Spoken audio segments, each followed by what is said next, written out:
الحمدللہ رب العالمین والعاقبۃ للمتقین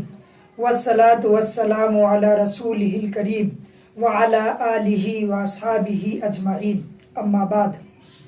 ذکر الہی کے چند آداب۔ حضرت والا نے ارشاد فرمایا، باوضو ذکر کرنے سے برکت زیادہ ضرور ہوتی ہے، لیکن وضو رکھنا ضروری نہیں، اس لیے کہ اگر کسی کا وضو نہ ٹھہرتا ہو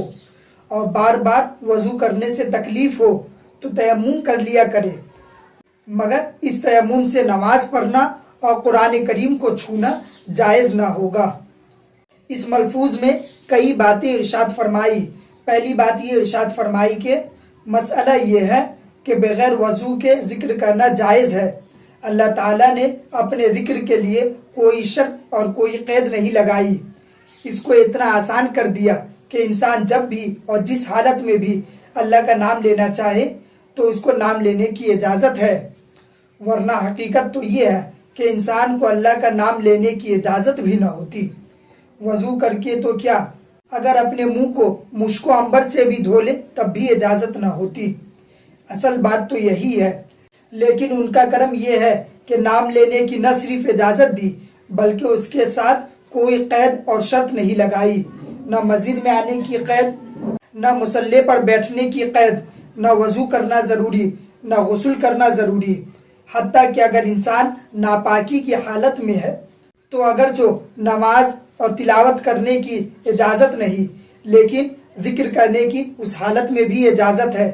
چنانچہ قرآن کریم میں ہے، الذین یذکرون اللہ قیاما وقعودا وعلی جنوبہم،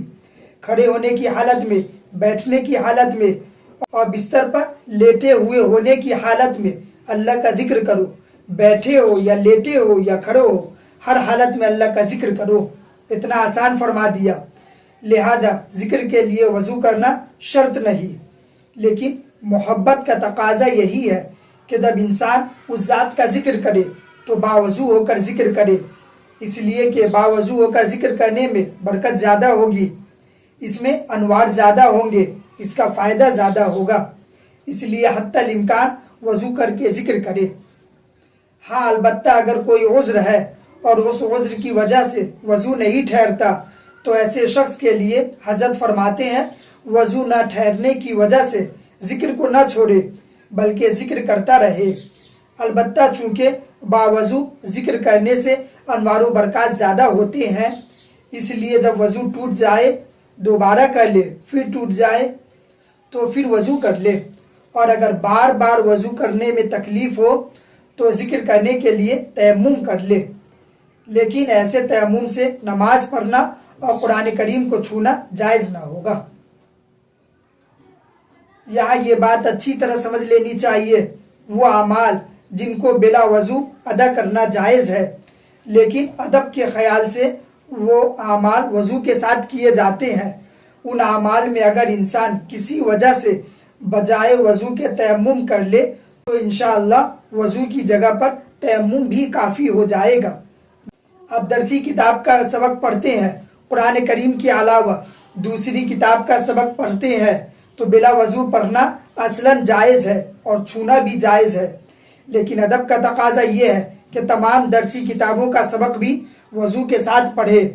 اور اگر کسی وقت وضو کا موقع نہیں ہے تو اس کے لیے تیمم کر لے تو یہ تیمم بھی انشاءاللہ کافی ہو جائے گی۔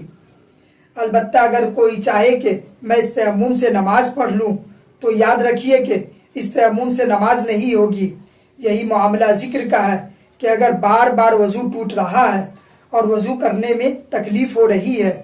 تو ذکر کرنے کے لیے تیمم کر لے، اس لیے بار بار تیمم کرنے میں کوئی مشقت نہیں، البتہ اس تیمم سے نماز پڑھنا اور قرآن کریم کو چھونا جائز نہیں۔ اللہ تعالیٰ سے دعا ہے ہمیں ان باتوں پر عمل کرنے کی توفیق عطا فرمائے، آمین۔ وآخر دعوانا ان الحمدللہ رب العالمین۔